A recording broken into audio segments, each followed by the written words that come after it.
എനിക്ക് നമ്മളുടെ കാണികളോട് ഒരു പ്രത്യേക അഭിപ്രായം എന്ന് പറഞ്ഞാൽ ഇത് വെറുതെ ഒരു അഭിപ്രായം, ഇത് ചർച്ചയാണ്. നിങ്ങൾ തല്ലുകൂടേണ്ട ചർച്ചയല്ല അത്.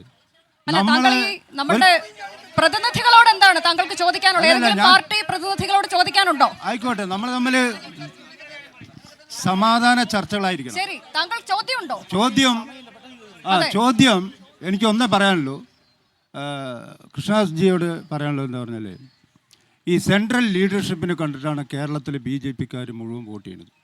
അതിൽ കേരളത്തിലെ BJP പ്രവർത്തകർ കുറച്ചുകൂടി നന്നായി പ്രവർത്തിക്കണം. അത് നഗരസഭ ആയിക്കോട്ടെ ഒന്നുണ്ട്. താങ്കളുടെ അടുത്ത പ്രധാനമന്ത്രി അതിനെ പറയണേ, ഇത് അകത്ത പ്രശ്നമാണ്. സംസാരം കേൾക്കുമ്പോ അങ്ങനെ തോന്നി. അടുത്ത പ്രധാനമന്ത്രി, നിങ്ങൾ എല്ലായിടത്തും പറയാം, അടുത്ത പ്രധാനമന്ത്രി നരേന്ദ്രമോദിയാണ്. അതുകൊണ്ട് അതുകൊണ്ട് നിങ്ങൾ രണ്ടുപേരും ഒന്നിച്ച് മത്സരിക്കണം നല്ലത്. എനിക്ക് പറയാനുള്ളത് നിങ്ങൾ ആദ്യത്തെ സംസാരത്തിന് മനസ്സിലായത് അത് നിങ്ങൾ തമ്മിലുള്ള ഗ്രൂപ്പിന്റെ വ്യത്യാസം പ്രശ്നമായിരിക്കും. തീർത്താൽ മതി അവിടെ. രണ്ടുപേരോടും ചോദ്യമുണ്ട്, ഓരോ ചോദ്യം വെച്ച്. ആദ്യത്തെ ചോദ്യം BJP പ്രതിനിധിയോടാ. ആദ്യത്തെ ചോദ്യം ചോദിക്കട്ടെ. ആദ്യത്തെ ചോദ്യം BJP പ്രതിനിധിയോടാണ്. എന്റെ ചോദ്യം, കഴിഞ്ഞ ദിവസം ലോക ഹാപ്പിനെസ് ഇൻഡെക്സ് എന്ന് പറയുന്ന ഒരു കണക്ക് പുറത്തു വന്നു. ആ ഹാപ്പിനെസ് ഇൻഡെക്സ് എന്ന് പറയുന്നത് ലോകത്തെ ജനങ്ങൾ സന്തോഷമായി ജീവിക്കുന്നതിന്റെ കണക്കാണ്. മലയാളത്തിൽ പറഞ്ഞുതരാം.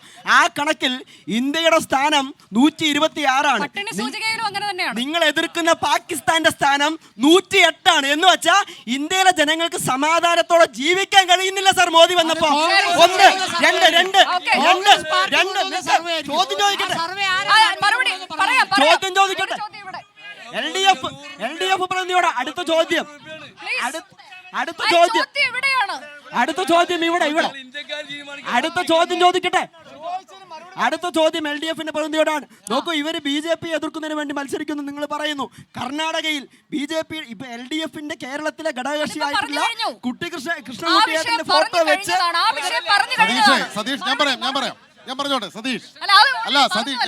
സതീഷ് പറഞ്ഞു സതീഷേ, കൃഷ്ണൻകുട്ടിയേട്ടന്റെ ഫോട്ടോ നിങ്ങൾ വല്ലാതെ പ്രചരിപ്പിക്കേണ്ട, എടുത്ത് കാണിച്ചോ, കേസിൽ അകത്തു പോകും. കാരണം അത് വ്യാജമാണ് എന്ന് ഇതിനോടകം തന്നെ വ്യക്തമായിട്ടുള്ളതാണ്. പരാതി ബിജെപിക്കെതിരായി എങ്ങനെ നിങ്ങൾ നമ്പുമെന്നുള്ളതാണ് ചോദ്യം. ബിജെപിയിൽ പോകില്ല എന്ന് പറയാൻ കോൺഗ്രസിന്റെ നേതാക്കൾക്ക് പറ്റുമോ? നിങ്ങളുടെ നേതാക്കളായിരുന്ന അനിൽ ആന്റണിയും വേണുഗോപാലും ഒക്കെ എന്തുകൊണ്ട് BJPയിൽ പോയി എന്ന് നിങ്ങളൊന്ന് വിശദീകരിച്ചാൽ മതി.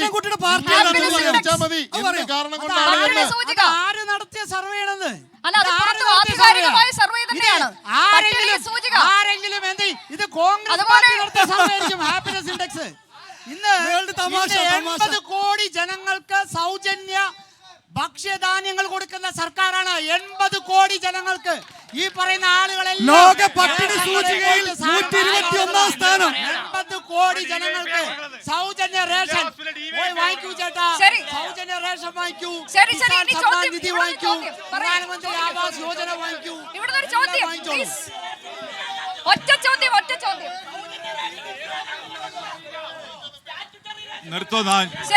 അത് വാങ്ങിക്കൂ ചേട്ടാ. ഇപ്പൊ നരേന്ദ്രമോദിയെ കൊടുക്കുന്നത്. ക്യൂ നിൽക്കണ്ട, ഏത് റേഷൻ ഷോപ്പ് പോയാലും ക്യൂ നിൽക്കണ്ട, ഏത് റേഷൻ കടയിൽ പോയാലും കിട്ടും. ക്യൂ നിൽക്കണ്ട, ഏത് റേഷൻ ഷോപ്പ് പോയാലും കിട്ടും. നഗരം ഭരിക്കുന്ന ഭാരതീയ മോദിയുടെ ഔദാര്യമല്ല വക്കീലേ. വക്കീൽ അങ്ങനെ പറയരുത്. റേഷൻ എന്ന് പറയുന്നത് മോദിയുടെ ഔദാര്യമല്ല, നാട്ടിലെ ജനങ്ങളുടെ അവകാശമാണ്. നാട്ടിലെ ജനങ്ങളുടെ അവകാശമാണ്. ആ അവകാശത്തെ നിങ്ങളുടെ ഔദാര്യമായിട്ട് പറയണ്ട. ഔദാര്യമായിട്ട് പറയണ്ട. ഒരു കാര്യം